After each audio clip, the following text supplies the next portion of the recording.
They ignored the warning. 4 minutes later, the strongest fleet in the galaxy became a debris field drifting through the void. 12 dreadnoughts, each one capable of cracking a planet in half, reduced to scattered atoms and burning metal. No survivors, no distress calls, just silence. This is the story of how 300 years of peace ended in 4 minutes of violence. This is the story of what happens when you forget that predators never stop being predators. They just learn to hide their teeth. And this is the story of Admiral Kira Thornfield, the woman who reminded the galaxy why humanity spent 10,000 years climbing to the top of Earth's food chain. 300 years of comfortable lies, the bridge of the Confederation dreadnought. Stellar dominion hummed with the quiet efficiency of a well-oiled machine. Holographic displays cast blue light across the faces of the crew representatives from 7 different species, all working in perfect harmony. Outside the reinforced viewing window, the Nexus sector stretched out in all directions, empty space dotted with distant stars, peaceful and boring.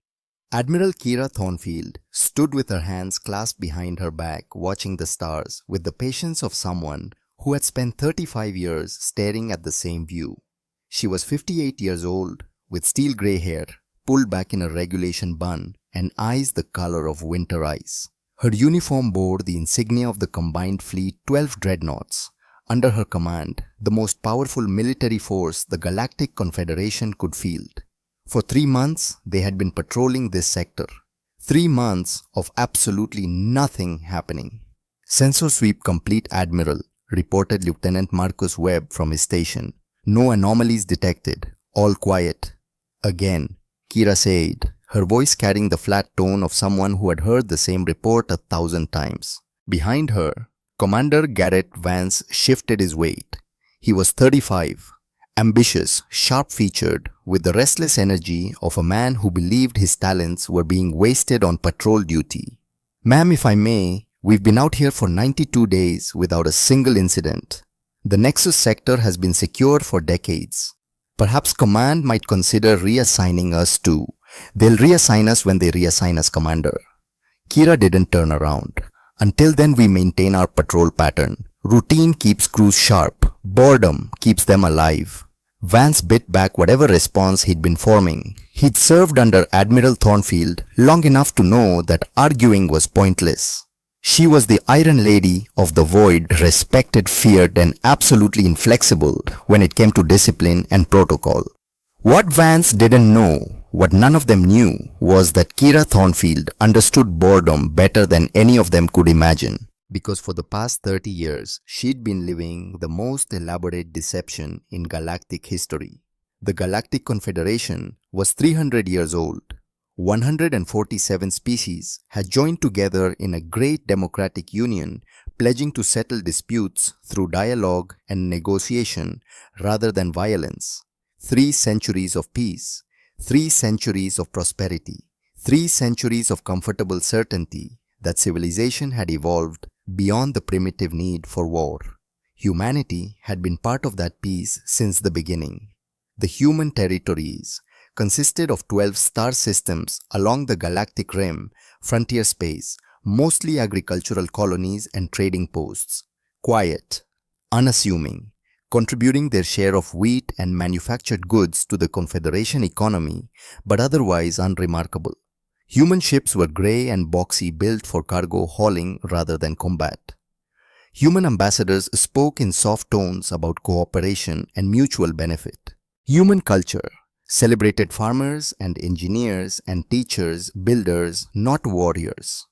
For 300 years, humanity had been the galaxy's most boring neighbor, and the galaxy had believed every word of it. Admiral Webb called out, pulling Kira from her thoughts. "We're receiving a priority transmission from Confederation Central Command." "Put it through." The holographic display shimmered, resolving into the face of Fleet Admiral Marcus Kane, a Centauran distinguished by his blue-tinted skin and the elaborate cranial ridges that denoted high rank in his species. His expression was troubled. "Admiral Thornfield, We have a developing situation. The Zarn Dominion has issued demands for tribute from 3 human border colonies, including New Harvest. They're claiming historical territorial rights to the sector and demanding immediate compliance or, he paused, or military action. Kira's expression didn't change, but her hands tightened slightly behind her back. New Harvest. Yes, I'm aware your daughter is stationed there. Lyra, 32 years old, agricultural engineer. She'd inherited her mother's stubborn determination and her father's gentle optimism. She grew wheat on a colony world where nothing should have been able to grow, teaching farmers how to coax life from stubborn soil. She wrote letters every week about the children she mentored, about the community she was helping to build. She was at everything good about humanity that Kira fought to protect. What's the Council's response? Kira asked, her voice still perfectly level.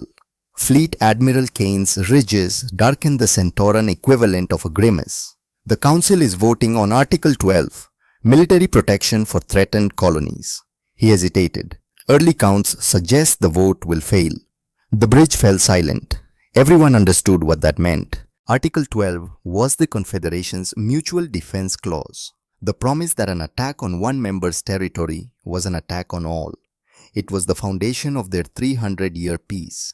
It was supposed to be automatic. How can the vote fail? Vance demanded, stepping forward.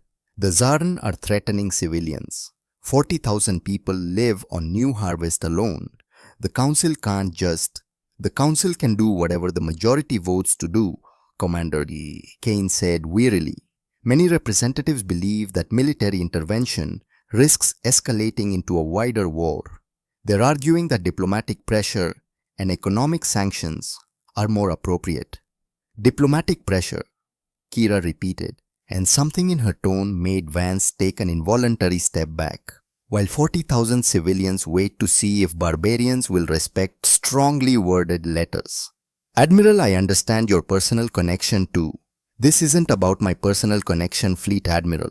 This is about whether the Confederation stands by its founding principles or whether those principles only apply when they're convenient. Kane's expression was pained. I'm sorry, Admiral. I truly am. But my hands are tied until the Council votes. Maintain your position in the Nexus sector. If the vote passes, you'll receive new orders immediately. The transmission ended. Kira stood perfectly still, staring at the blank holographic display. The bridge crew watched her nervously. They'd served under the Iron Lady long enough to know that stillness meant she was thinking. And when Admiral Kira Thornfield thought hard enough about something, the galaxy had a tendency to shift on its axis. Commander Vance, she said quietly, what's our current distance from New Harvest? 4 days at maximum burn, ma'am. And if we left now without authorization, Vance blinked. Ma'am, that would be a court-martial offense.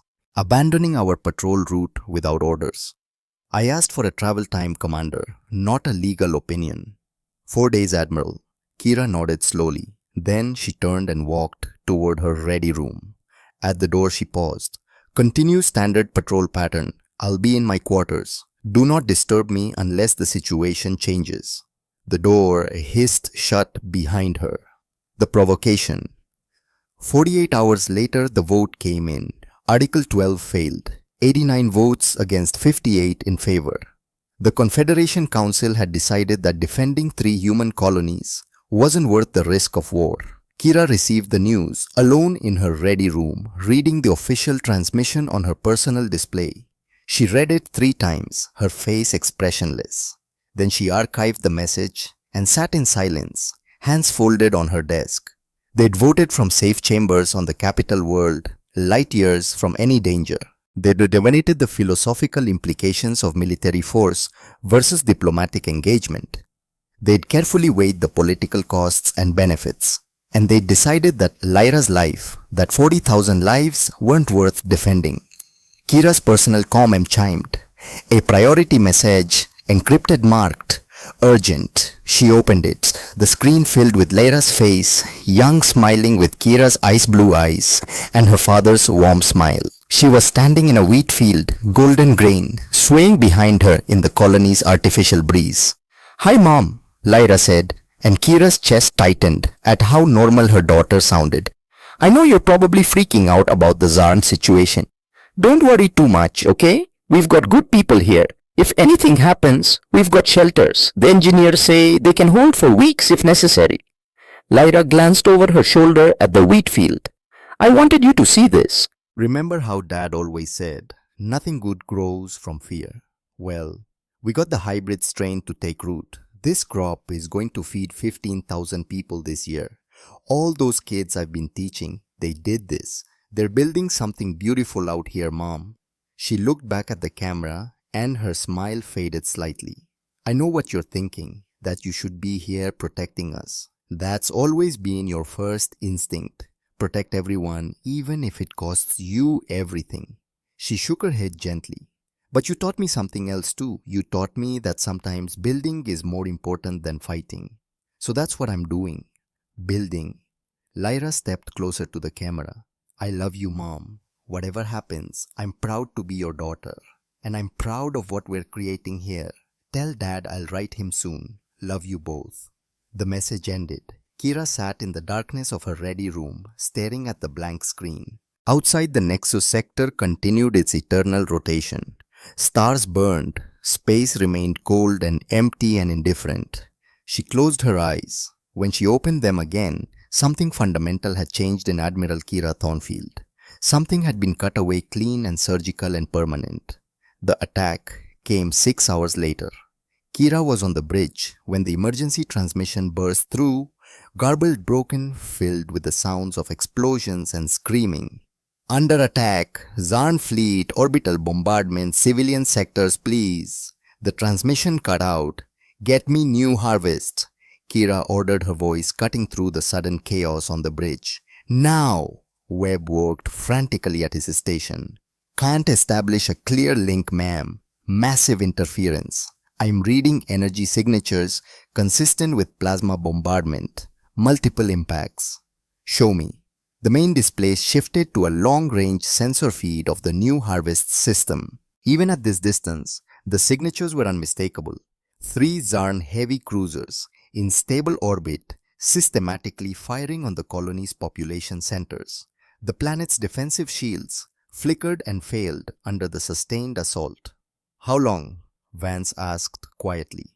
"At that bombardment rate, 6 hours until the colony is completely sterilized."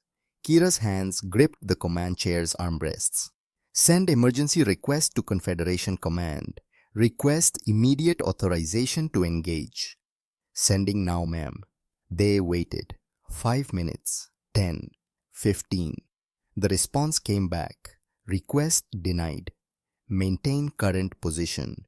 Diplomatic channels being pursued." Kira read the message twice. Then she stood from her command chair and walked to the main viewport. Behind her, the bridge crew watched in terrible silence. On the sensor display, New Harvest continued to burn. "Ma'am," Webb said hesitantly, "we're receiving another transmission from the colony. Audio only. It's badly degraded." "Play it." Static filled the bridge. Then, through the interference, a voice, young female, terrified but trying to be brave. "Mom, if you're listening, the sky is burning.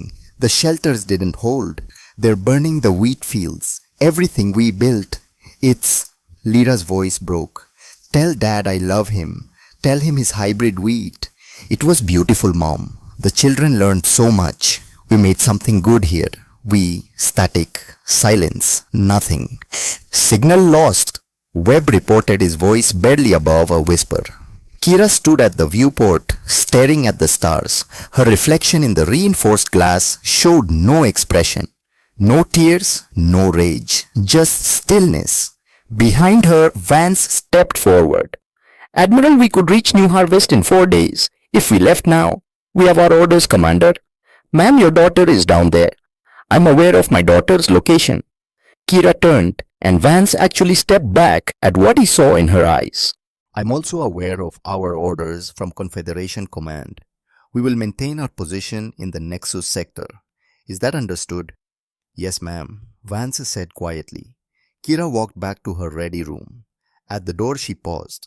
I'll be in my quarters. Standard patrol pattern. Do not disturb me. The door closed. The bridge crew stood in uncomfortable silence, listening to the sounds of distant death crackling through their communications array. 6 hours later, New Harvest fell silent. 40,000 people, men, women, children, farmers and teachers and engineers and dreamers all gone, reduced to ash and scorched earth and the smoking ruins of what could have been. The Zarn fleet departed. Mission accomplished. No consequences. No response. Just 300 years of comfortable peace choosing to remain comfortable. And in her ready room, Admiral Kira Thornfield sat in darkness, holding a photo of a young woman standing in a wheat field, smiling at the camera with pride and hope and absolute trust that her mother would always protect her. The photo was all that remained. Earth's silence. The next morning, Kira emerged from a ready room at 0600 hours, looking exactly as she always did. Uniform, pressed hair, perfect face, composed. If she'd slept, no one could tell. If she'd grieved, she'd done it in private. She was the Iron Lady. Iron didn't crack. Status report, she said, settling into her command chair. Webb hesitated before answering.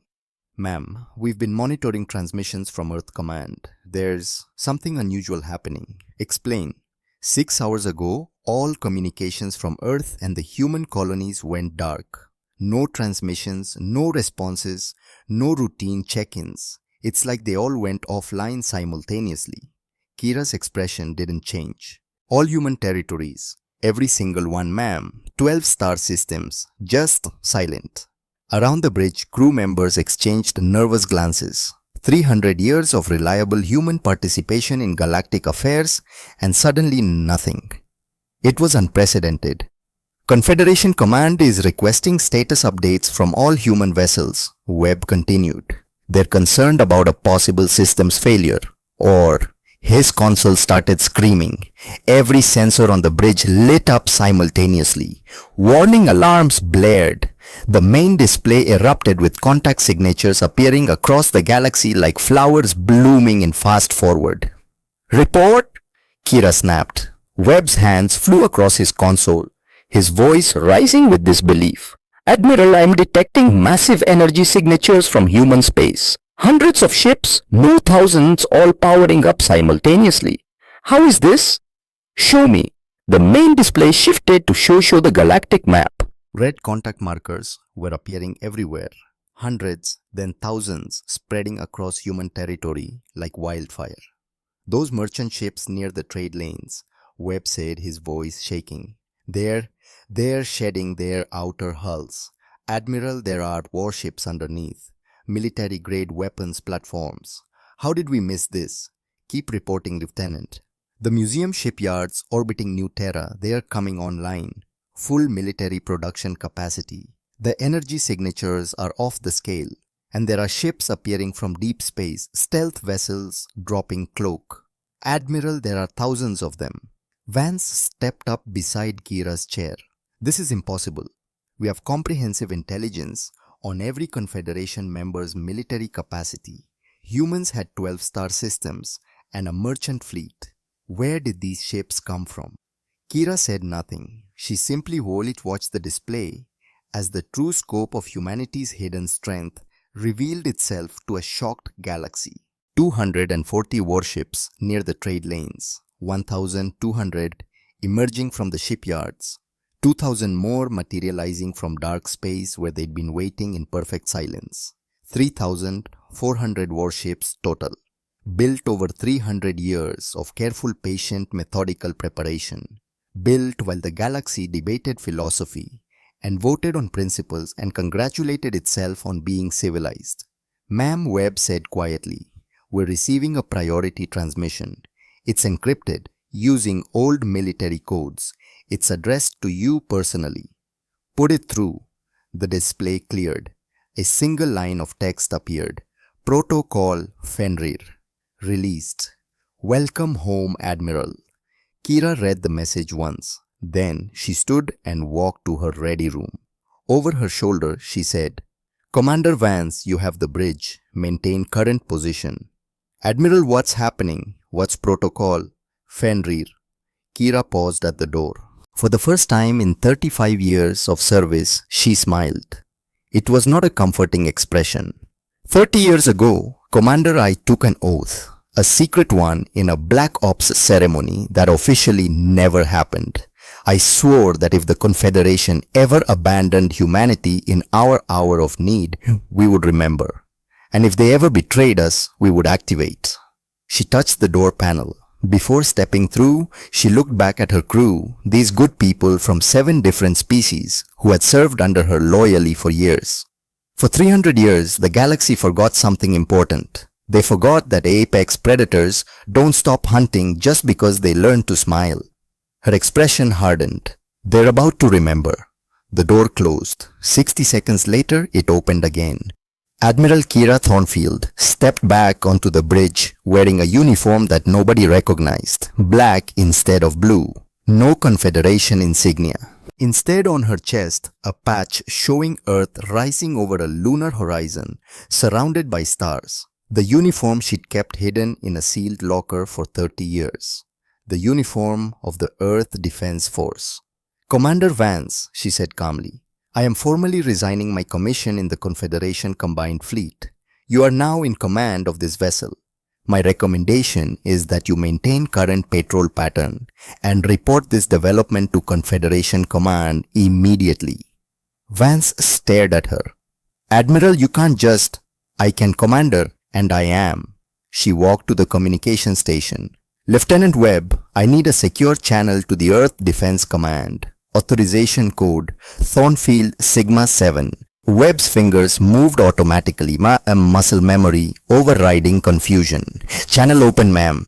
Kira spoke clearly into the comm. "This is Admiral Kira Thornfield, Earth Defense Force Service Number 2187 Alpha, confirming receipt of Protocol Fenrir activation.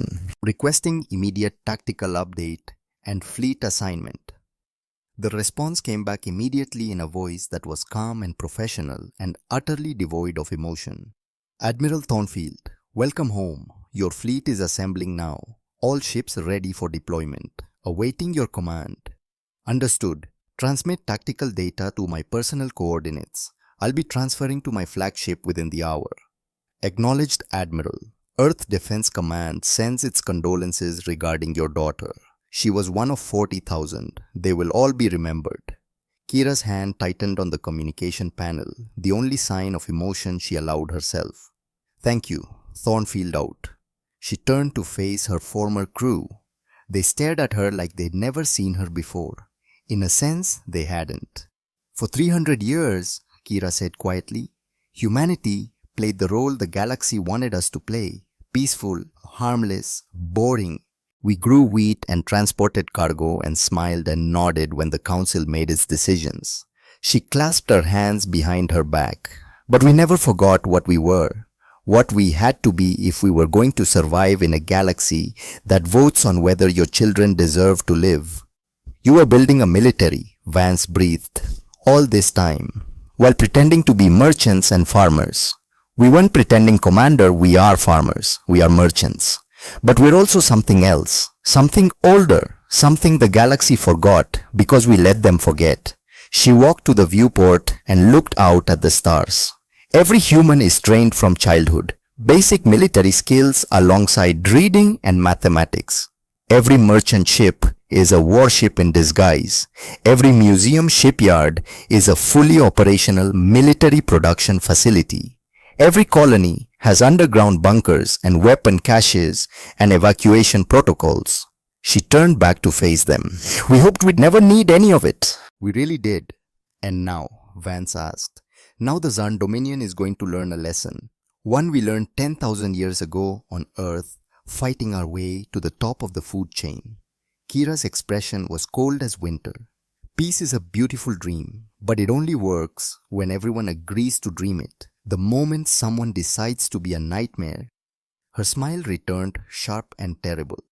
"You need hunters to kill the monsters." A shuttle was waiting when Kira left the Stellar Dominion. Through the viewport, Vance and the crew watched it accelerate toward human space, toward the growing fleet of ships that had been hiding in plain sight for 3 centuries. Webb pulled up the tactical display one more time, staring at the numbers. 3,400 warships. How did we miss this? How did anybody miss this? Because they wanted to, Vance said quietly. The galaxy wanted to believe in peace so badly that they stopped looking for predators. They forgot that the most dangerous hunters are the ones that know how to wait. On the display, the human fleet was beginning to move, not scrambling, not panicking, moving with the calm precision of a force that had been planning this moment for 300 years. And at its head, a single flagship bearing the name Retribution, Admiral Kira Thornfield's new command. The Iron Lady was going to war, and the galaxy was about to discover why humanity had spent 3 centuries preparing for a fight they hoped would never come. The Zarn fleet was celebrating. Commander Thrak stood on the bridge of his flagship, the Inevitable Conquest, watching the holographic recordings of New Harvest's destruction with deep satisfaction. 40,000 humans reduced to ash in 6 hours. Clean, efficient, a message delivered with absolute clarity. He was a Zarn, 7 feet tall, covered in chitinous armor plates that reflected the bridge lights like polished obsidian. His species had evolved as apex predators on a death world where only the strong survived. The Zarn Dominion believed in one fundamental truth: power was the only language that mattered.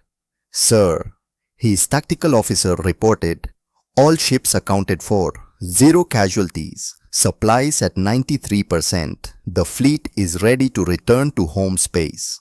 Thrak nodded mandibles, clicking in approval. Set course for. Every alarm on the bridge started screaming simultaneously. Contact, the tactical officer shouted. Multiple contacts appearing on long-range sensors. 200, no 240 vessels. Unknown configuration. They just appeared out of nowhere. Thrak's 4 eyes narrowed. Impossible. There's nothing in this sector. Show me. The holographic display shifted, showing the approaching fleet. The ships were unlike anything in the Confederation database. Sleek, angular, matte black hulls that seemed to absorb light rather than reflect it. No unnecessary decorations. No proud emblems. Just pure, purposeful design. Origin, Thrak demanded. Unknown, sir. Wait. The tactical officer's voice rose in confusion. Sir, they're broadcasting. In Galactic Standard, the message is, it's addressed to us specifically. Play it. A voice filled the bridge. Female. Cold. Absolutely devoid of emotion or mercy. Zarn Dominion Fleet, this is Admiral Kira Thornfield of the Earth Defense Force. You have committed an act of genocide against human civilians. You will now face the consequences of that action. There will be no negotiation. No surrender will be accepted. You chose to be monsters. Now face the hunters. Silence fell across the bridge. Then Thrak started laughing. It was a harsh clicking sound that sent shivers through his crew. Humans. The grain farmers and cargo haulers. They sent 200 ships against my armada.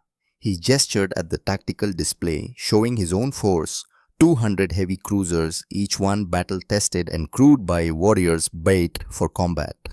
They don't even have a military. This is suicide. Sir, the tactical officer said nervously, those ship configurations. I'm reading energy signatures that don't match anything in our database. Their power output is... I don't care if they're powered by captured stars, Thrak snarled.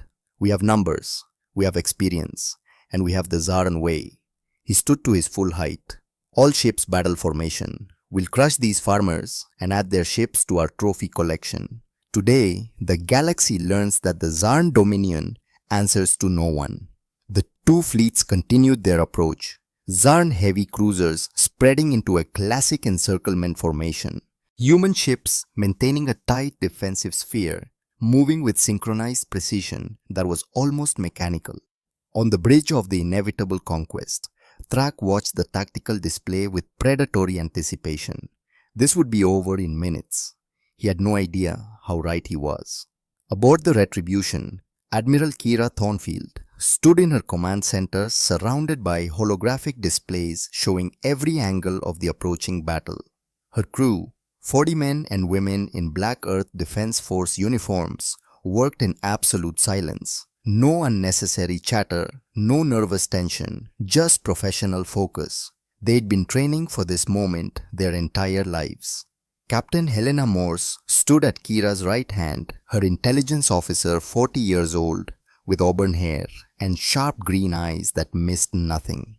She'd spent the last decade analyzing Zarn military doctrine, studying every battle they'd ever fought, learning to predict their movements before they made them. Analysis, Kira said quietly.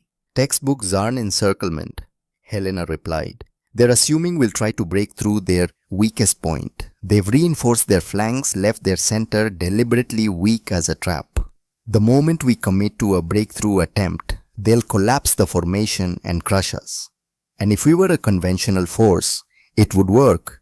Kira's eyes never left the tactical display. Time to contact. 4 minutes, Admiral. Kira touched a control on her command panel. All ships, this is Thornfield. Execute Protocol Shepard. Single vessel forward. Everyone else holds position. Across the human fleet, one small ship detached from the formation and accelerated forward. It was tiny, compared to the Zarn heavy cruisers, barely the size of a frigate, a quarter the mass of the enemy's smallest vessel. It looked like prey offering itself to predators. They're sending one ship. Thrak stared at the display in disbelief. One ship, is this a joke? His tactical officer was sweating despite the climate control bridge. Sir, that single vessel's power output it's reading higher than our entire flagship. That shouldn't be possible. It's a sensor ghost or a bluff. Thrak leaned forward. Send a squadron to intercept. Disable it. I want to see what kind of technology these farmers think they can threaten us with. 10 Zarn heavy cruisers broke formation, accelerating toward the lone human ship. Their weapon systems came online, targeting lasers, painting the small vessel with lethal precision. The human ship continued its approach utterly untroubled. Sir, the tactical officer said, voice shaking now, that ship is broadcasting. More threats. No, sir, it's a countdown. And the voice that filled the Zarn bridge was artificial, synthesized, completely emotionless. It spoke in perfect galactic standard. Hostile contact confirmed. You have 30 seconds to withdraw from this engagement. Failure to comply will result in defensive action. This is your only warning. Thrak's mandibles clicked in amusement. Their warning was 10 against 1 and their 20 seconds, the synthesized voice continued. Sir, recommend we pull back and fire a warning shot, Thrak ordered. Show them what Zarn weapons can do. The lead Zarn cruiser fired. A brilliant lance of blue energy, enough power to vaporize a small moon, streaked across the void and struck the human ship's shields. The energy beam touched the shield and simply ceased to exist, not deflected, not absorbed, not scattered. It hit the shield and vanished, as if it had never been fired at all, erased from reality at the moment of contact. On the Zarn bridge, every alarm started screaming. Impossible, Thrak breathed. 10 seconds, said the calm voice. All ships, full bombardment. Overwhelm their shields. 9 Zarn heavy cruisers opened fire simultaneously. Enough destructive force to crack a planet's crust. Energy beams and plasma bolts and kinetic projectiles, all converging on one tiny ship. Every single shot vanished the instant it touched those impossible shields. 5 seconds. Fire everything, Thrak roared. 3 seconds. What are they? 1 second. The human ship fired once. The weapon that emerged from its bow was nothing like anything the Zarn had ever seen. It wasn't an energy beam. It wasn't a projectile. It was something else, a distortion in space itself, a tear in the fabric of reality that moved faster than light could travel. It struck the lead Zarn cruiser amidships. For a fraction of a second, nothing happened. The ship continued forward, seemingly undamaged. Then the crew realized they were looking at stars through what should have been solid hull. The front half of the cruiser was simply gone. Not destroyed, not vaporized, gone, erased. Removed from existence with surgical precision, leaving a perfectly clean edge where metal and machinery ended and vacuum began.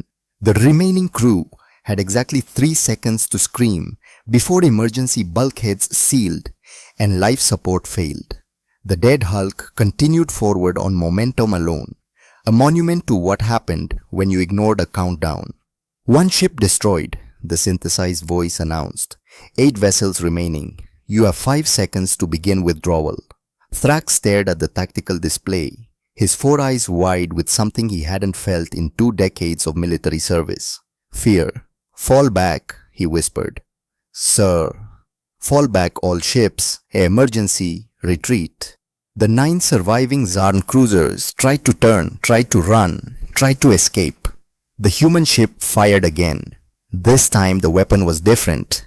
Instead of erasing matter, it did something worse. The second Zarn cruiser began to glow from the inside its hull, becoming translucent like glass.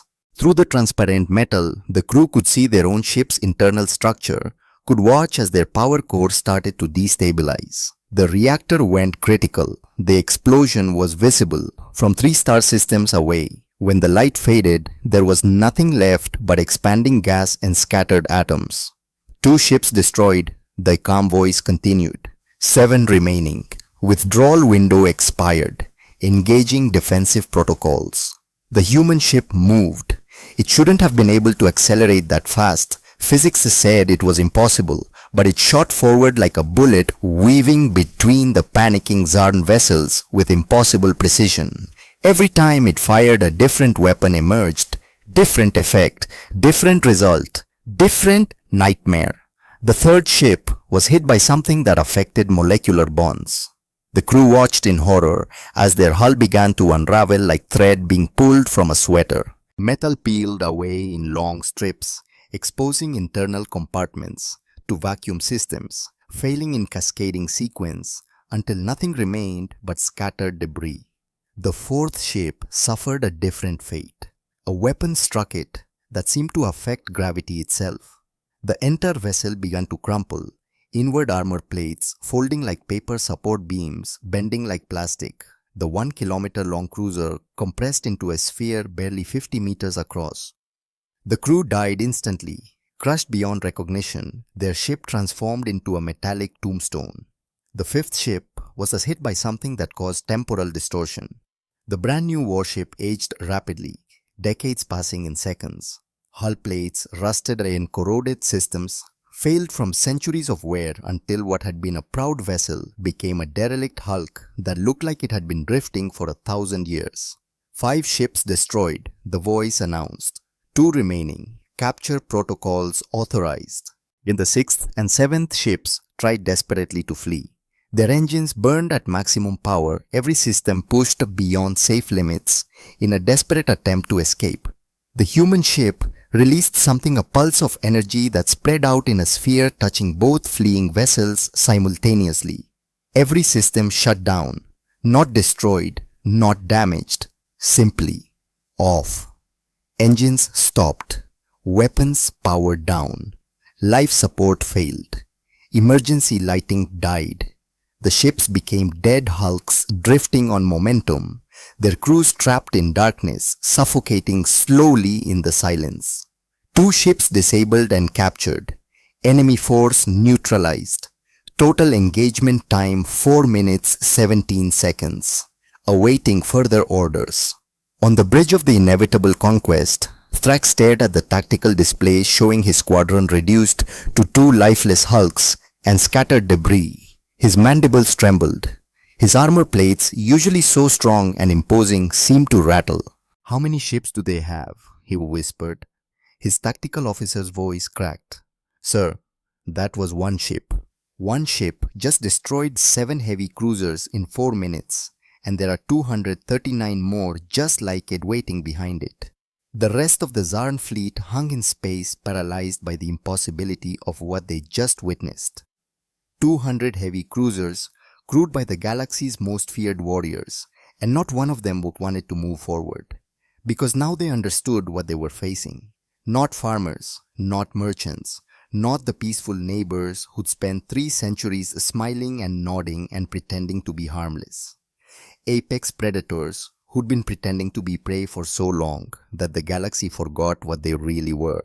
A new voice came over the communication channels, not synthesized, human, female, cold as the void between stars. Commander Thrak, this is Admiral Kira Thornfield. You killed my daughter yesterday. You killed 40,000 civilians. You thought there would be no consequences because the Confederation voted to abandon us. There was a pause. You were wrong. Thrak found his voice. You destroyed 7 ships with 1 vessel. This is impossible technology. Where did you? We built it. While you were celebrating your strength, we were studying. While you were conquering, we were preparing. For 300 years, we pretended to be what the galaxy wanted us to be. But we never forgot what we had to become if the galaxy betrayed us. What do you want? Thrak demanded, trying to inject strength back into his voice. Surrender tribute. We can negotiate. I don't want negotiation. I want you to understand something. That ship you just saw, it's our smallest class, a scout vessel. We have 239 more of them here, and they're the weakest things in our fleet. On the tactical display, the human formation began to shift. Ships larger than the scout emerged from the formation. Cruisers, destroyers, battleships, dreadnoughts that dwarfed even Thrak's flagship. And behind them all, a massive vessel that was less a ship and more a mobile fortress, 3 kilometers long, bristling with weapons that made the scouts' armament look like toys. The Retribution, Kira's flagship. Here's what's going to happen, Kira's voice continued. Your fleet will remain in this position. Any ship that tries to flee will be disabled. Any ship that fires will be destroyed. You will sit here and think about what you did to New Harvest. And then, her voice dropped to something below freezing. Then, I'm going to show you what happens when you wake a sleeping apex species. On the Retribution's bridge, Kira stood surrounded by holographic displays showing the frozen Zarn fleet. Helena Morse stepped up beside her. Admiral, we've successfully intimidated them. They're not moving. If we offer terms now, no. Helena blinked. Ma'am, they don't get terms. Not yet. Kira's eyes remained fixed on the display on the ship markers representing the fleet that had burned her daughter alive. They need to understand something that the galaxy forgot. There's a cost to atrocity. A real cost. Not diplomatic protests. Not economic sanctions. An actual tangible price paid in blood and steel. Admiral, with respect, we've already destroyed 7 ships. We've demonstrated overwhelming superiority. If we continue, if we stop now, this happens again. To some other colony, some other daughter. Kira turned to face her intelligence officer. The galaxy spent 3 centuries teaching itself that violence has no consequences, that barbarians can be reasoned with, that strength doesn't matter as long as everyone agrees to be civilized. She looked back at the Zarn fleet. New Harvest proved that was a lie. Now we teach a different lesson. Shiva touched her command panel. All ships execute Protocol Harbinger. Full fleet engagement. Total superiority demonstration. Show them what we are. Across the human fleet, 240 warships moved forward as one. The Zarn fleet scrambled to respond. 200 ships against 240 on paper nearly equal odds. Commander Thrak allowed himself a moment of hope. Maybe the scout had been a fluke. Maybe their conventional fleet was just that conventional. The hope lasted exactly 15 seconds. The human ships opened fire, and the Zarn fleet discovered what 300 years of hidden technological development looked like. Weapons that bent gravity, crushing ships like tin cans. Energy beams that didn't just penetrate shields, but shut them down, leaving hulls naked to follow-up strikes. Missiles that didn't travel through space but teleported directly into enemy engine rooms, detonating from within. Electronic warfare systems that turned the Zarn computers against their own ships, reprogramming weapons to fire on neighboring vessels. It wasn't a battle.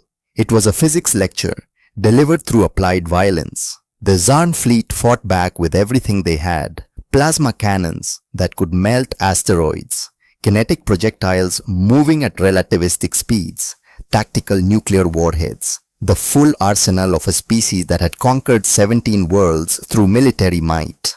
Every single shot hit the human shields and vanished, erased, deleted, removed from reality. The human ships didn't even slow down. Captain Morse watched the tactical display with professional detachment, calling out status reports in a steady voice. Enemy fleet attempting delta formation dispersal, compensating. 70 ships destroyed, 90 ships destroyed. Enemy attempting emergency jump to FTL. Jam their jump drives, Kira ordered. Jamming in effect. Enemy fleet locked in real space. 120 ships destroyed. Enemy force cohesion collapsing. On the Zaran side, panic was spreading like wildfire. Ships broke formation, fleeing in random directions. Some tried to surrender. Some tried to fight. Some simply powered down everything and drifted, hoping to be overlooked. None of it mattered. The human fleet moved through them like sharks through a school of fish. Precise, efficient, utterly without mercy. 150 ships destroyed or disabled, Morse reported. Enemy casualties approaching 90%. Admiral, they're broadcasting surrender signals. Continue operations. Ma'am, they didn't stop when Lyra surrendered. Kira's voice was flat. They wanted to teach humanity a lesson about power. We're returning the education. Morse swallowed hard but continued her report. 170 ships destroyed, 50 remaining, 40, 30. Thrak's flagship, the Inevitable Conquest, was one of the last ships still fighting. He stood on his bridge, surrounded by flames and dying crew members, mandibles clicking frantically as he tried to coordinate what remained of his fleet. Fall back to defensive formation. Concentrate fire on their flagship if we can take out their command ship. A human destroyer appeared directly in front of him. It hadn't flown there. It had simply appeared. Teleportation technology that shouldn't exist, making it impossible to track or target. It fired once. The weapon hit the Inevitable Conquest's bridge shields and did something impossible. The shields remained intact but became permeable to air. Atmosphere began screaming out through the solid energy barrier, pulling crew members toward the hull, suffocating them where they stood.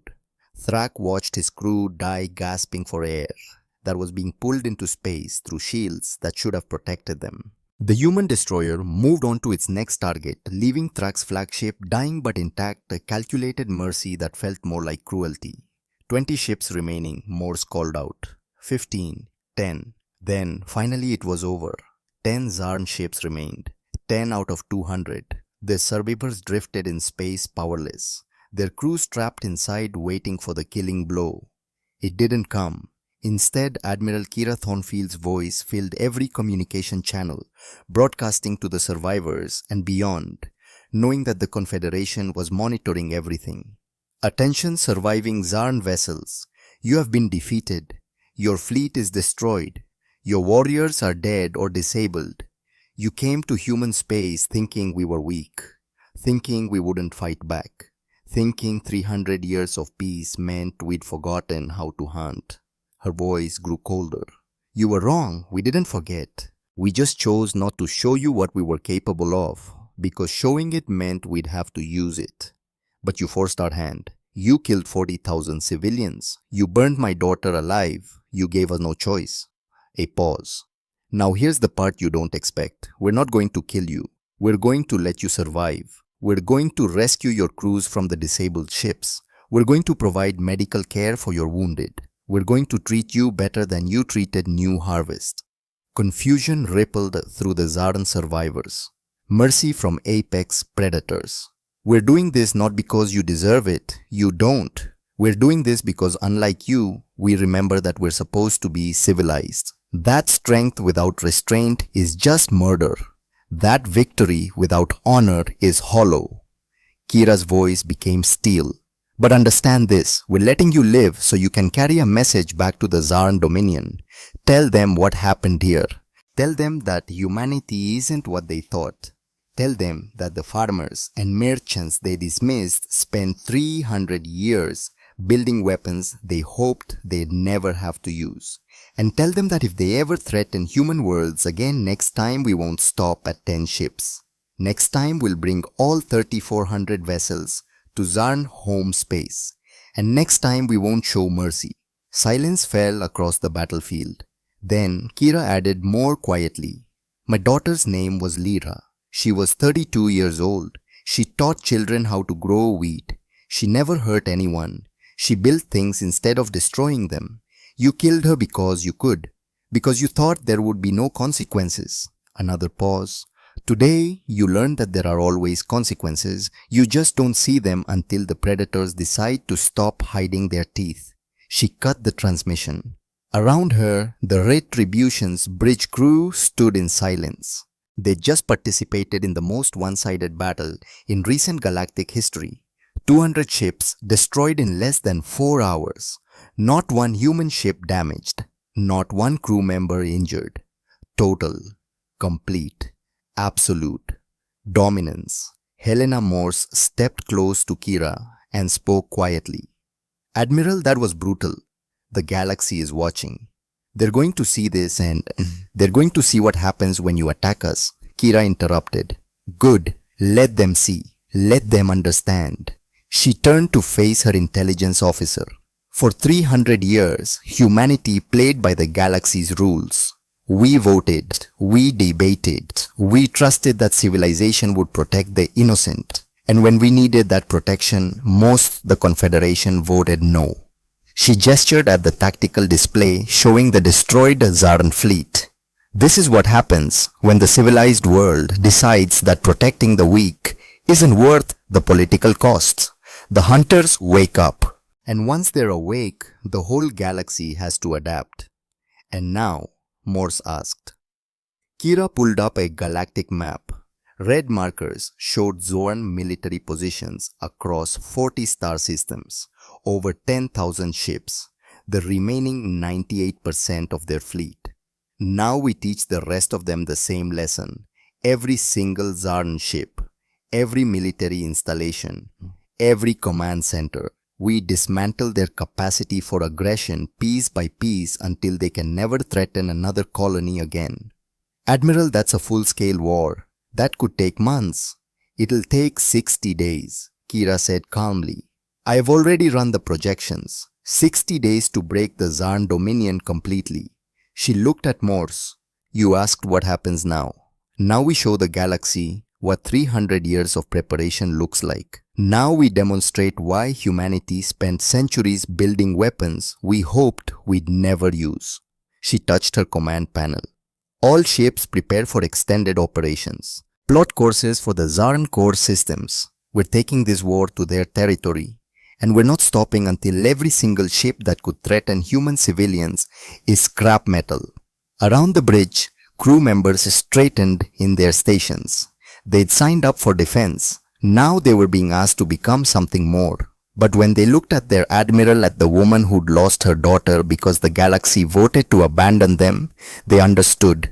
This wasn't conquest. This was a lesson, a message written in fire and steel across the galaxy.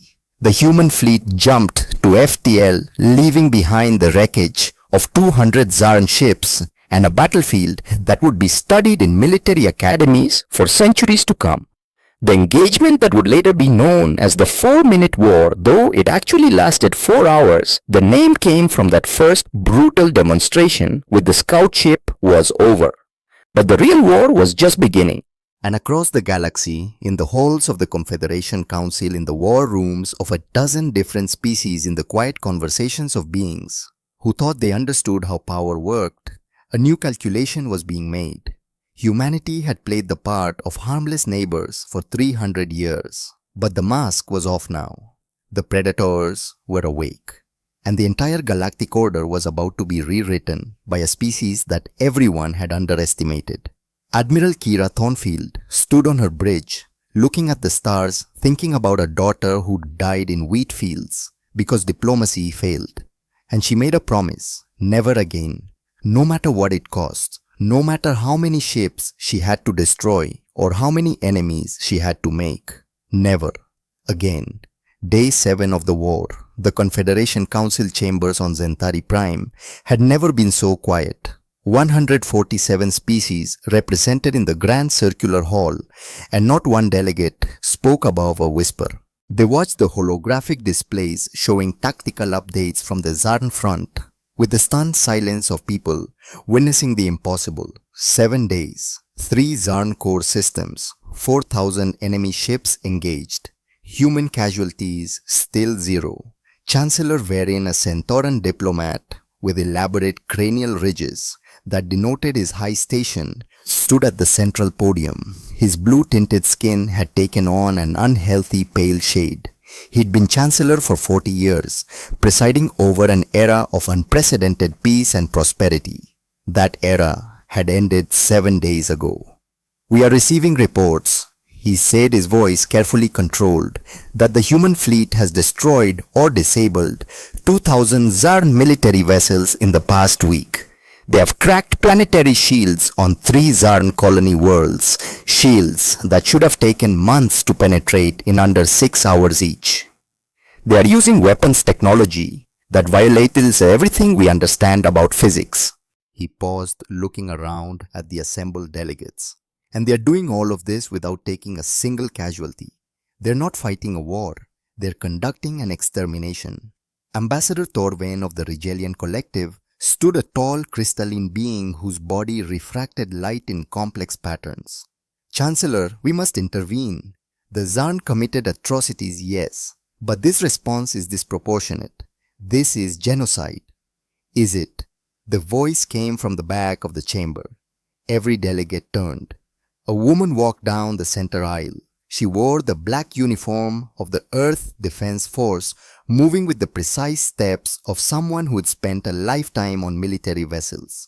Her ice blue eyes swept across the assembled representatives with an expression that could freeze helium. Admiral Kira Thornfield had come to the Confederation Council. "Admiral," Chancellor Varin said, struggling to maintain composure, "you were not invited to. I resigned my commission in the combined fleet. I'm no longer bound by Confederation protocols." Kira walked to the center of the chamber, standing beneath the holographic displays, showing the Zarn systems under assault. "But I thought the council might want to hear from the person they abandoned before you vote on whether to protect the people who murdered my daughter." Silence. 40,000 civilians. Kira continued, her voice carrying to every corner of the vast chamber. "That's how many people died on New Harvest. The Zarn bombed them for 6 hours. Hospitals, schools, residential districts, agricultural zones. They burned everything." She looked up at the tactical displays.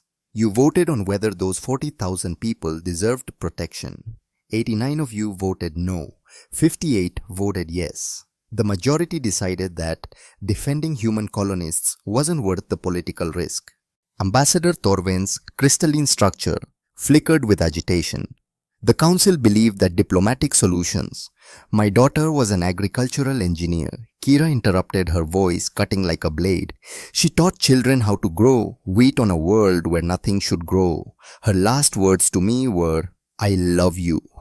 Kira's hands clenched behind her back, the only visible sign of emotion.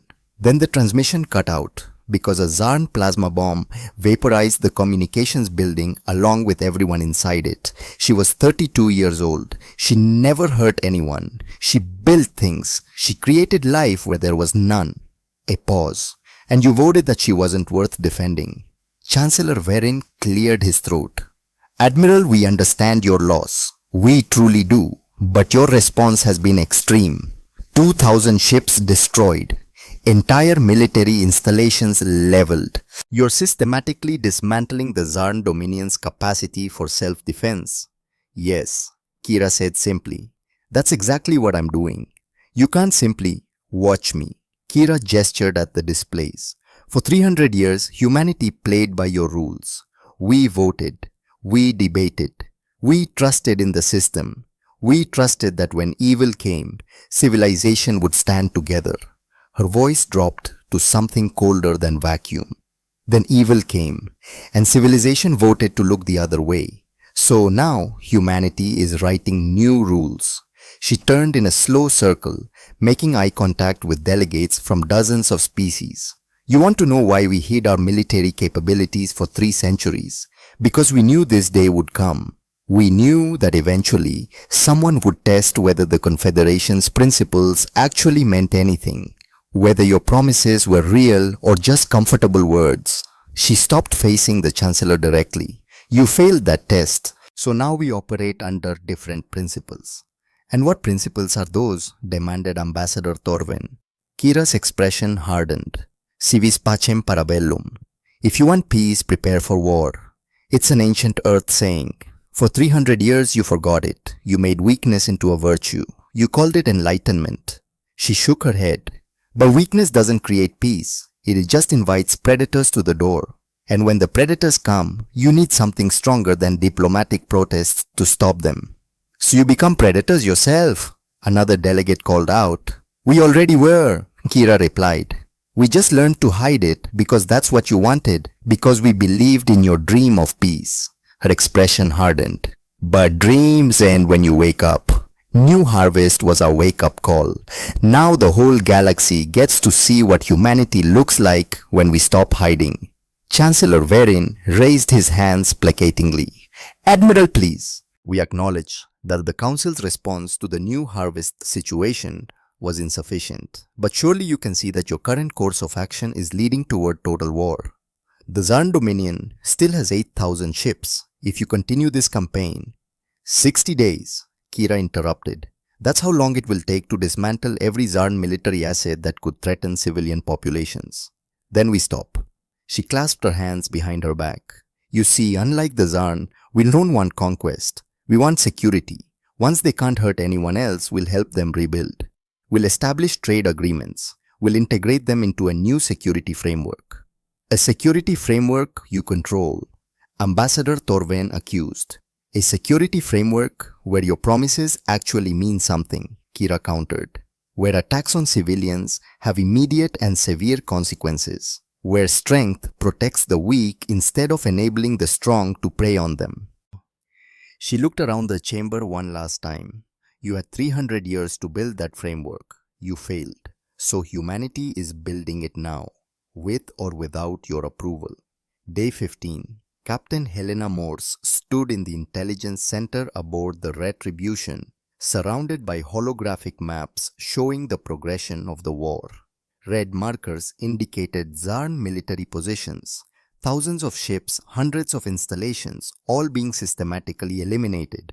The door opened and Admiral Thornfield entered. Status report, Kira said, studying the maps. 5th and 6th fleets have secured the Tarnek system. Zarn defensive platforms destroyed, military shipyards disabled. Civilian infrastructure intact. Helena pulled up detailed statistics. Total enemy vessels destroyed or captured to date 4,200. And the civilians? We've been following your protocols, Admiral. Precision strikes only. Civilian casualties estimated at less than 1,000 across all engagements, primarily from Zarn military positioning weapons in populated areas. We've been broadcasting warnings and evacuation routes before each strike. Kira nodded slowly. Good. Pull up the projections for the next phase. Helena manipulated the display showing planned operations across a dozen star systems. If we maintain current pace, we'll reach the Zarn homeworld system in 40 days. That's where things get complicated. Show me. The display zoomed in on a blue-green world orbiting a yellow sun. Zarn Prime, population 14 billion. The Zarn High Council is consolidating their remaining fleet here. 6,000 ships in defensive formation around the homeworld. They're using the civilian population as a shield, betting that we won't attack when it risks billions of lives. Kira studied the tactical situation in silence. Helena watched her admiral carefully, seeing the calculations running behind those ice blue eyes. They're right to bet that way, Kira said finally. We're not going to massacre civilians to win a war. That would make us exactly what they thought we were. Then how do we proceed? We can't just leave them with 6,000 ships. We don't. Kira touched a control and a new set of schematics appeared. We use Helios. Helena felt her stomach drop. Admiral, once we deploy that platform, every species in the galaxy will know we have star-killer capability. The political ramifications? The galaxy needs to know, Kira interrupted. They need to understand that we have the power to commit genocide and that we choose not to. That's the whole point. She pulled up the Helios schematics, a massive orbital platform, 30 kilometers long, capable of destabilizing a star's fusion reactions. A weapon that could trigger supernovas. A weapon that could sterilize entire solar systems. A weapon humanity had built in secret over the past century, hoping never to use it. We jump Helios into the Zaran Prime system, Kira said. We give them 24 hours to surrender unconditionally. We broadcast our intentions to every species in the galaxy, and we wait. And if they don't surrender, Kira looked at her intelligence officer. Then I make the hardest decision of my life. Day 55. The Helios platform materialized at the edge of the Zaran Prime system in a flash of exotic radiation. It was enormous, an asteroid that had been hollowed out and transformed into the most devastating weapon ever constructed. Its surface bristled with emitters capable of projecting focused gravitic beams directly into a star's core. Every sensor in the system immediately detected it. Alarms screamed on 6,000 Zaran warships. Civilian populations on the planet below looked up at their sky and saw the death of their world hanging in orbit like a sword of judgment. And Admiral Kira Thornfield began broadcasting. The transmission went out on every frequency. Every communication channel, every species across the galaxy received it simultaneously. The Confederation Council chambers on Zentari Prime filled with delegates watching in real time. On Earth, in the rebuilt New Harvest Memorial Center, survivors gathered to watch their admiral speak. Kira stood on her bridge alone in frame, wearing her black uniform with her hands clasped behind her back. Her expression was carved from ice. This is Admiral Kira Thornfield of the Earth Defense Force, broadcasting to the Zaran High Council and to all species of the galactic community. 55 days ago, the Zaran Dominion attacked the human colony of New Harvest, killing 40,000 unarmed civilians. The Galactic Confederation voted against intervention. The Zaran believed this meant there would be no consequences. She paused, letting that sink in across 1,000 worlds. They were wrong. In the past 8 weeks, humanity has destroyed or disabled over 5,000 Zaran military vessels. We have dismantled their capacity to project force beyond their home system. We have done this without human casualties while minimizing civilian deaths through precision targeting and advanced warnings. The camera pulled back slightly, showing the tactical display behind her Helios platform, in position its target solutions calculated and ready. The platform you see in orbit of Zaran Prime is designated Helios. It is a stellar destabilization weapon. If activated, it will cause the Zaran sun to go supernova within 6 hours. The resulting explosion will sterilize every world in this system. 14 billion people will die. The Zaran species will effectively cease to exist. On Zaran Prime, panic was spreading. On the Confederation Council, delegates sat frozen in horror. Across the galaxy, 1 billion conversations stopped. We are now offering the Zaran High Council a choice. Unconditional surrender within 24 hours, followed by complete disarmament and participation in a new security framework. In return, humanity will help rebuild your military infrastructure under international oversight, establish fair trade agreements, and provide humanitarian aid to your civilian population. Kira's expression didn't change, but her voice took on a harder edge. Or refuse, maintain your military stance, force us to activate Helios, choose extinction over the pride of surrender. She stepped closer to the camera. I want to be absolutely clear about something. We built this weapon not because we wanted to use it, but because we needed to prove we could use it. We needed the galaxy to understand that humanity has the capacity for absolute destruction. But more importantly, we need the galaxy to understand that we choose restraint. A pause. My daughter died because the civilized galaxy forgot that evil exists, that sometimes strength is the only language monsters understand. The Zarn attacked us because they believed we were weak. They were wrong. We're not weak. We're disciplined. There's a difference. Another pause longer. The Confederation Council believes this is genocide. They're wrong. Genocide is what happened to New Harvest. 40,000 people burned alive because they were inconvenient to someone else's ambitions. What we're offering is justice with mercy. A chance for the Zarn people to survive and rebuild under a framework that prevents them from ever committing atrocities again. She looked directly into the camera. To the Zarn High Council, you have 24 hours. Choose wisely. Choose life. But understand that if you choose death, if you force our hand, we will activate Helios, and we will live with that decision for the rest of our lives. We'll carry the weight of 14 billion deaths, because sometimes the choice isn't between good and evil. Sometimes it's between terrible and worse. Her voice dropped to almost a whisper. Don't make me become a mass murderer to prove that mass murder has consequences. The transmission ended. Across the galaxy, silence reigned. Hour 16 of the countdown. Commander Garrett Vance entered Admiral Thornfield's ready room and found her standing at the viewport, staring at the distant sun of Zarn Prime. A cup of coffee sat untouched on her desk. She hadn't slept in 36 hours. Admiral Vance said quietly, "The Council is calling for an immediate ceasefire. They're threatening sanctions against Earth if we proceed with Helios activation. Let them threaten." Kira didn't turn around.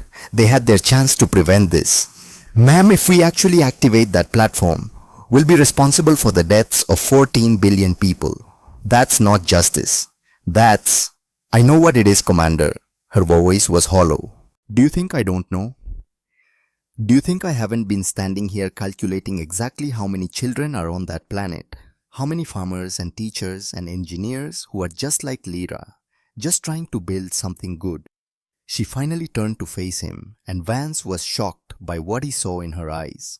Not cold calculation, not military resolve. Exhaustion, pain, the weight of a decision that could break anyone. "I'm not a monster, Garrett. I don't want to kill 14 billion people. The thought makes me sick, but I will need them to believe I will. I will need the Zarn High Council to understand that we're serious. That attacking civilians has a cost so terrible that no one will ever risk it again. And if they call your bluff," Kira's expression hardened, "then it's not a bluff." Vance felt ice in his veins. "Admiral, do you know what Lyra's last words to me were?"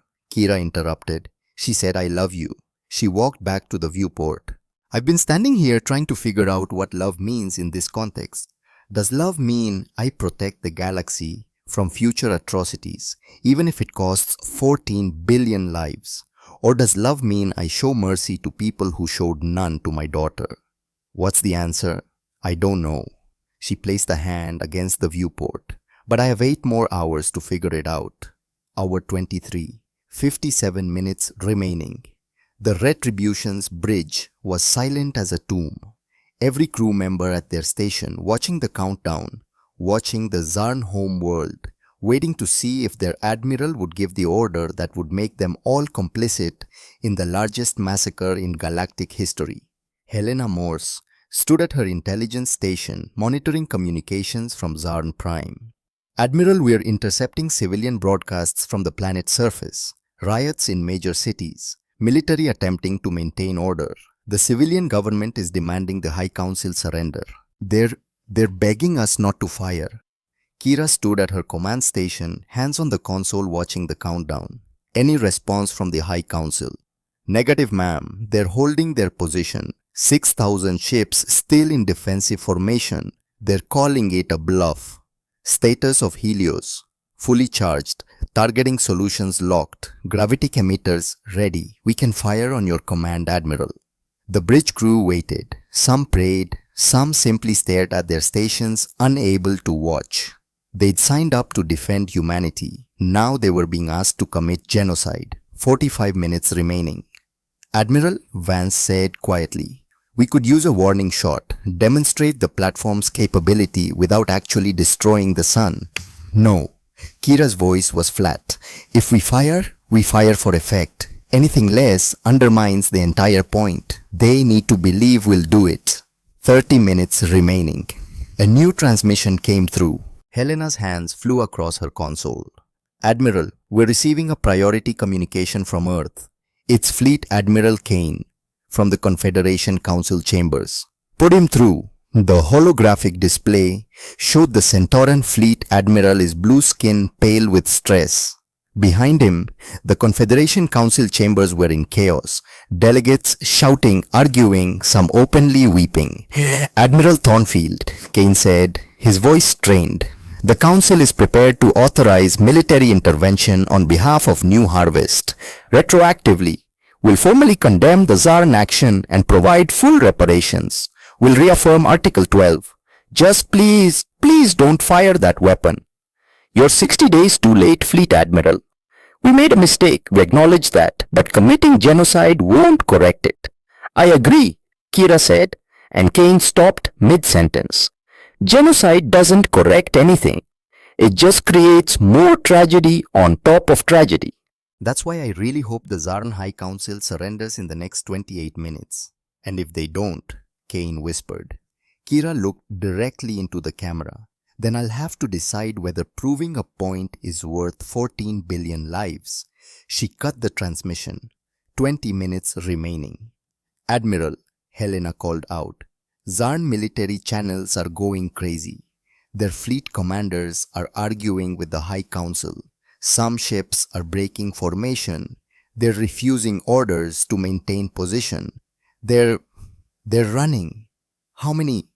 200 ships. No 300. They're scattering. Kira watched the tactical display as the Zarn defensive formation began to crumble. Not from external pressure. From internal collapse. Fear doing what weapons couldn't. 15 minutes remaining. Admiral. Helena's voice rose with excitement. We're receiving a transmission from Zarn Prime. It's the civilian government. They're broadcasting a surrender announcement. They're overriding the High Council. The civilian population is storming the council chambers. The main display shifted to show images from Zarn Prime. Massive crowds surrounding government buildings. Military forces standing down, refusing to fire on their own people. And in the council chambers, members of the High Council being forcibly removed by their own security forces. 10 minutes remaining. A new voice came over the communications channel. Older, female, speaking Galactic standard with a heavy Zarn accent. This is Premier Vakra of the Zarn civilian government. We are surrendering unconditionally to the Earth Defense Force. The Military High Council has been removed from power. We accept your terms, all terms. We beg you not to activate the stellar weapon. Please, we have children here. Her voice broke. We have daughters too. Kira closed her eyes. When she opened them, they were wet. Helios, she said quietly. Stand down. Power down all emitters. Maintain position, but disable firing capability. Around the bridge, crew members sagged with relief. Some wept openly. Helena Morse put a hand over her mouth, fighting back tears of her own. Open a channel, Kira ordered. All frequencies, galaxy-wide broadcast. Channel open, Admiral. Kira straightened, composing herself. When she spoke, her voice was clear and steady. This is Admiral Kira Thornfield, to all Zarn people and to the galactic community. The Zarn civilian government has surrendered unconditionally. I am accepting that surrender. Helios platform is standing down. No weapon will be fired. No star will die today. She paused. To the people of Zarn Prime, your leaders chose to use you as shields. Your civilian government chose to save you. That took courage, more courage than hiding behind your citizens while sending ships to murder mine. Another pause. I lost my daughter 60 days ago. She was building something beautiful, teaching children to grow food, creating life from barren soil. The Zarn military destroyed that. But I won't destroy 14 billion lives in return. Because if I did, I'd be no better than the people who killed her. She looked directly into the camera. Here's what happens now. The Zaran military will be completely disarmed.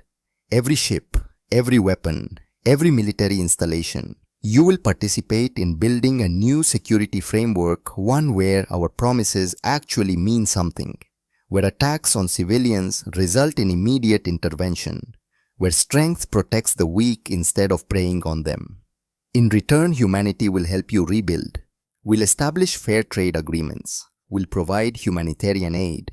We'll help transition your economy from military dominance to peaceful cooperation. Your children will grow up in a galaxy where they don't have to fear being burned alive because someone decided their lives weren't worth defending. Kira's voice softened. We built Helios to prove we could. We powered it down to prove we wouldn't. That's the difference between civilization and barbarism. That's the lesson the galaxy needed to learn. Power without restraint is tyranny. We have been tyrants on Earth in our past. We learned to hate what we became. Now we teach that lesson to the stars. She straightened. The 60-day war is over. We won. And we're going to spend the next 60 years making sure everyone understands what victory with honor actually means. The transmission ended. On Zarn Prime, 14 billion people looked up at their sky and wept with relief. In the Confederation Council chambers, delegates sat in stunned silence, processing what they just witnessed. Across the galaxy, a fundamental shift had occurred. Humanity had demonstrated the capacity for absolute destruction and the wisdom to refrain from using it. The predators had shown their teeth, then chosen not to bite. 10 years later, the new Harvest Memorial stood on a hill overlooking wheat fields that stretched to the horizon. 40,000 names carved in black marble, arranged in concentric circles around a central flame that never extinguished. It was the anniversary. Admiral Kira Thornfield stood before the memorial, now 68 years old, her hair fully white, her face lined with years of command and consequence. She walked with a slight limp, now not from injury, but from age and the weight of carrying entire fleets on her shoulders for 4 decades. She stood before one name specifically, Elira Thornfield, agricultural engineer, AJ 32. So others may live in peace. She knelt, placing wheat stalks at the base of the stone, one from her, one from David Lyra's father. He'd stopped coming to the anniversaries 3 years ago. Too painful, he'd said. She understood. Some wounds don't heal. They just scar differently. Every year I come here, Kira said quietly, knowing the memorial sensors would record her words. I asked the same question. Was it worth it? 60 days of war, 5,000 enemy ships destroyed, billions of lives threatened, all to avenge 40,000 deaths, including you. She touched the carved letters of her daughter's name. I still don't know the answer. I destroyed lives, Lyra, not 14 billion, but thousands. Enemy crew members who probably didn't want to be there. People who had families, who had dreams, who might have been like you in different circumstances. Their blood is on my hands. A breeze rustled through the wheat fields, the hybrid strain Lyra had developed, now growing across 20 colony worlds. But then I see what your death bought. 43 conflicts resolved by human intervention in the past decade. The Zaran Dominion transformed from aggressors to peacekeepers, their former warriors now protecting the colonies they once threatened. A new framework where our promises actually mean something. A galaxy that understands its strength must serve justice, not undermine it. She looked out at the wheat fields. Your wheat feeds 15 million people now. The children you taught are adults running agricultural programs across the frontier. They name their daughters after you. They plant your hybrid strains and tell stories about the woman who could make life grow anywhere. Kira's voice broke slightly. You built life, I took it. We both shaped this galaxy, sweetheart. I just wish I could ask if you'd be proud of me or disappointed. If you'd understand why I did what I did, or if you'd shake your head and tell me I missed the whole point of everything you stood for. Behind her footsteps approached. She didn't turn around. Admiral, said a familiar voice. Commander Garrett Vance, now Admiral Vance, commander of the EDF 3rd Fleet. At 45, he'd become one of the youngest fleet admirals in human history. Ceremony's about to start. They're waiting for you. Let them wait, Kira said. I'm talking to my daughter. Vance moved to stand beside her, looking at the memorial wall. You know what I remember most about the war? Not the battles, not the victory. The moment when you chose not to fire Helios, when you had every justification to commit genocide and you chose mercy instead. That wasn't mercy. That was just not being a monster. No, ma'am, that was wisdom. Vance gestured at the memorial. Lyra died so the galaxy could remember evil exists. You showed restraint so the galaxy could remember good still does too. That's the balance. That's what makes us different from them. Kira was quiet for a long moment. Then she straightened, squaring her shoulders. Come on. We have young officers waiting who need to hear why they're guardians instead of conquerors. They walked together toward the memorial amphitheater, where several hundred Earth Defense Force cadets had gathered. Young men and women in their 20s, wearing the black uniforms with Earth insignia representing the next generation of humanity's protectors. Kira took the podium. The cadets fell silent. 10 years ago, she began, I stood on the bridge of my flagship and threatened to kill 14 billion people. I powered up a weapon that could destroy a star and gave the Zarn High Council 24 hours to surrender. For 23 hours and 50 minutes, I genuinely didn't know if I'd give the order to fire. She let that settle over the young officers. Some of you think that makes me a hero. Some of you think it makes me a monster. Here's what I want you to understand. It makes me human, flawed, capable of terrible things in the name of justice. And that's exactly why we have rules, procedures, oversight. Because the moment you start believing you're incapable of becoming a monster is the moment you're most at risk of becoming one. She walked to the edge of the stage, looking at their young faces. You're joining the Earth Defense Force at a time when humanity has more power than any species in galactic history. We have weapons that can crack planets, technology that makes us nearly invincible in combat, the capacity to enforce our will across 1,000 star systems. She paused. And that's exactly why you need to be more than warriors. You need to be philosophers, ethicists, people who understand that power means nothing without the wisdom to know when not to use it. A young cadet raised her hand. Admiral, what if we face another situation like New Harvest? What if the Confederation fails us again?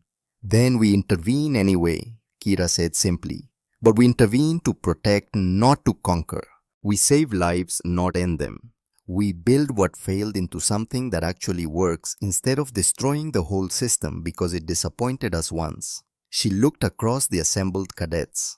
The Zarn attacked us because they saw weakness. We responded with overwhelming force, but we stopped. We showed mercy. We helped rebuild. That's the model. That's what separates guardians from tyrants. Another cadet stood. Admiral, some species still fear us. They say we're predators waiting for another excuse to show our teeth. Kira smiled, but it was a sad expression. They're right to be wary. We are apex predators. We spent 300 years hiding that fact because that's what the galaxy wanted. But New Harvest taught us that hiding your nature doesn't keep you safe. It just makes you a victim waiting to happen. She clasped her hands behind her back. So yes, we're predators now, openly, honestly. But we're predators who choose to protect the herd instead of hunting it. That's the choice every one of you will face in your careers. When you have power, when you have the advantage, when you could take what you want, will you protect or will you prey? She gestured at the memorial behind her. 40,000 people died because the galaxy forgot that choice matters. Because they thought civilization meant everyone would naturally choose to be good. But evil doesn't go away just because you vote that it shouldn't exist. Someone has to stand against it. Someone has to be strong enough to fight monsters and wise enough to not become one. Kira's voice grew stronger. That's your job now. You're not just military officers. You're guardians of a principle that says strength serves justice, not the other way around. You'll face situations where the right choice isn't clear, where mercy looks like weakness, where restraint feels like failure. She looked directly at them. In those moments, remember this place. Remember 40,000 names on that wall. Remember that every action has consequences that echo across generations. She walked back to center stage. My daughter built life, taught children, grew wheat where nothing should grow. She was everything good about humanity. I destroyed 5,000 ships to avenge her death. And you know what? She'd have hated that. She'd have wanted me to show mercy, to build instead of burn, to prove that strength can create rather than destroy. Kira's eyes swept across the young faces. I made my choices. Now you'll make yours. Just remember, we're not feared because we're strong. Plenty of species are strong. We're feared because we're strong and restrained, because we built weapons that could sterilize galaxies and then chose not to use them. That combination of power and wisdom, that's what changed everything. She straightened to attention. You're dismissed to visit the memorial. Read the names. Think about what they died for. And when you take your posts on ships and stations across this galaxy, carry those names with you. They're the answer to every difficult question you'll face. Is this action worthy of their sacrifice? Would I dishonor their memory by choosing wrong here? The cadets stood saluting. Kira returned the salute, then watched them disperse across the memorial grounds, reading names, touching the carved stone, learning the cost of the peace they'd inherited. Admiral Vance approached again. That was quite a speech, ma'am. It was the truth. Kira looked back at Lyra's name on the wall. I just hope it's enough. Admiral Thornfield. They turned to see a young Zarn female approaching, barely 20 years old, wearing a civilian diplomatic corps uniform. Her chitinous armor plates were a lighter shade than Commander Thrax had been indicating youth. She walked with visible nervousness. I'm Kela, she said in slightly accented Galactic standard. Cultural exchange program. I wanted to meet you. Kira studied the young Zarn. Why? Because 10 years ago, you could have killed my entire family. Every person I know. You had the weapon, you had the justification, and you chose not to. Kela's mandibles trembled slightly. I was 8 years old, hiding in a shelter on Zarn Prime, listening to my mother cry because she thought we were all going to die. Then your broadcast came. You powered down the weapon. You said we had daughters too. She straightened. I'm here because I want to understand what made you stop. What made you show mercy to people who showed none to your daughter? I need to understand that because someday I'll be in a position of authority in my government and I want to make better choices than our High Council did. Kira was quiet for a long moment. Then she gestured toward the memorial wall. Walk with me. They moved through the memorial together, the aging human admiral and the young Zarn diplomat. Kira stopped at Lyra's name. This is my daughter, Lyra Thornfield. She taught children how to grow wheat. Your military burned her alive. Kira's voice was steady but not cold. For 55 days, I systematically destroyed your fleet.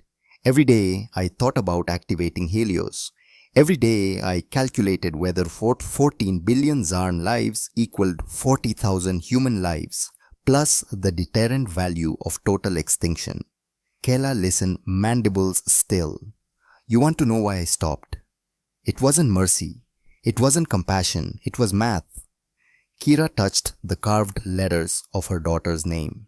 If I killed 14 billion people, I'd prove that atrocity justifies atrocity. That genocide is acceptable if you're angry enough. That power without limits is fine, as long as you're the one holding it, and every species watching would learn that lesson. She looked at the young Zarn.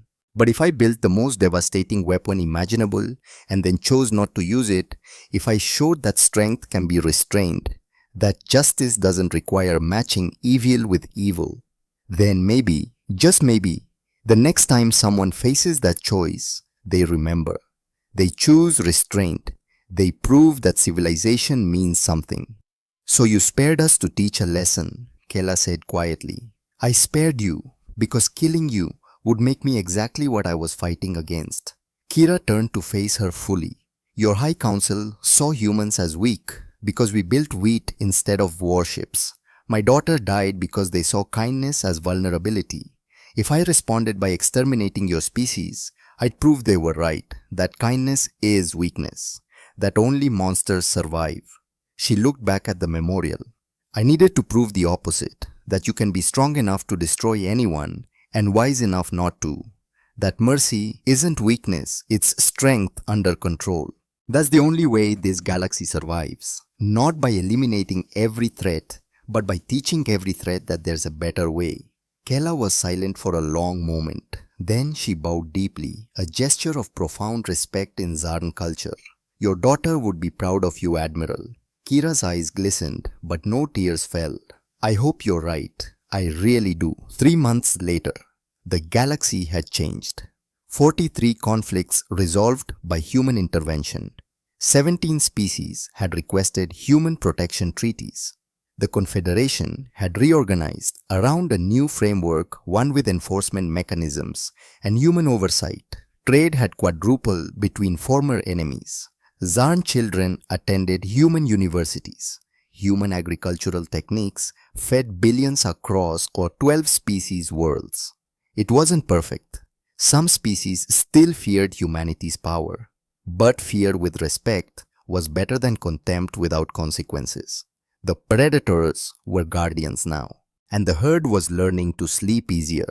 The retribution floated in orbit around Earth, humanity's homeworld.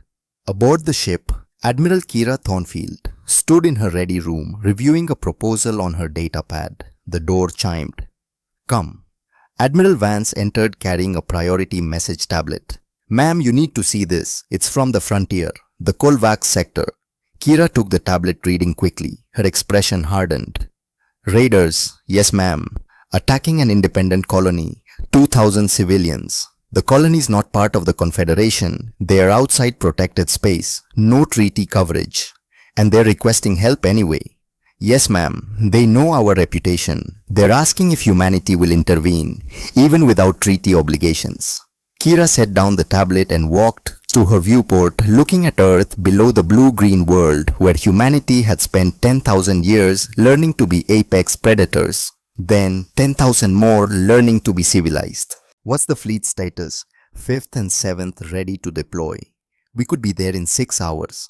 She turned to face him. Admiral Vance, you've learned everything I can teach you about command, but there's one lesson left. She clasped her hands behind her back. When do we intervene? Vance thought carefully. When the strong prey on the weak, when evil acts and civilization looks away, when someone needs defending and no one else will stand up. And what makes that our responsibility? Because we can defend them. Because power that serves only itself is tyranny. Because Lyra died so we'd remember evil exists, and that means we have to stand against it. He met her eyes. Not for profit, not for territory. Not even for thanks. We do it because someone must, and we're the only ones who can. Kira smiled. A real smile, this time warm and proud. You've learned well. You're ready. She picked up the tablet. 5th and 7th fleets are under your command. Deploy to Kolvax sector. Protect those civilians. Show the galaxy that humanity's promise extends beyond treaty obligations. She paused. And Garrett, remember what we are. Not conquerors, not missionaries, guardians. We protect, we don't rule, we defend, we don't dominate. Understand? Yes, ma'am, he saluted. What about you and me? Kira looked out at Earth. I'm retiring, for real this time. I've carried enough weight for one lifetime. Time to let your generation show what you've learned. The fleet won't be the same without you. Good, that means you'll make it better. She returned his salute. Go save those colonists. And when you're done, don't wait for thank you. Just move on to the next people who need help. That's what guardians do. Vance left. Through her viewport, Kira watched the 5th and 7th fleets begin their deployment sequence. Beautiful ships, powerful ships. Ships that could crack planets but chose instead to protect them. Her personal comm chimed. A message from the rebuilt New Harvest colony. She opened it. A video played children in a wheat field, laughing and running through golden grain that reached over their heads. Lyra's hybrid strain growing strong and healthy. One little girl, maybe 8 years old, looked directly at the camera. "Thank you, Admiral Thornfield," she said with a gap-toothed smile. "My teacher says your daughter made this wheat. She says you made us safe. When I grow up, I want to be like both of you, building things and protecting things." The video ended. Kira closed her eyes, letting the tears finally fall. After 10 years of carrying the weight of 60 days of war, of 5,000 destroyed ships, of the choice not to fire Helios, she finally let herself grieve. And for the first time since New Harvest burned, she felt something other than guilt. Peace. Not the false peace of 300 years of comfortable lies. Real peace. Earned peace. The peace that comes from knowing you had the power to be a monster and chose to be human instead. She opened her comm channel one last time. "This is Admiral Kira Thornfield. To all Earth Defense Force vessels, I'm officially retiring effective immediately. Command transfers to Fleet Admiral Garrett Vance and the next generation of officers. You've inherited a galaxy that respects strength and fears our capacity for violence. Your job is to teach them to respect our capacity for restraint even more." She paused, looking at Earth below. "We're not perfect. We make mistakes. We carry the weight of terrible choices. But we're guardians now. Not because someone asked us to be. Not because treaties obligate us. But because when we look in the mirror, we need to see people worthy of the sacrifices made to get us here. 40,000 people died so we'd remember that evil exists. 5,000 more died so we'd remember that evil has consequences. 14 billion lived because we remembered that mercy matters more than revenge. Remember all of it, the good and the bad, the victories and the costs. Remember what we're capable of, both the terrible and the beautiful.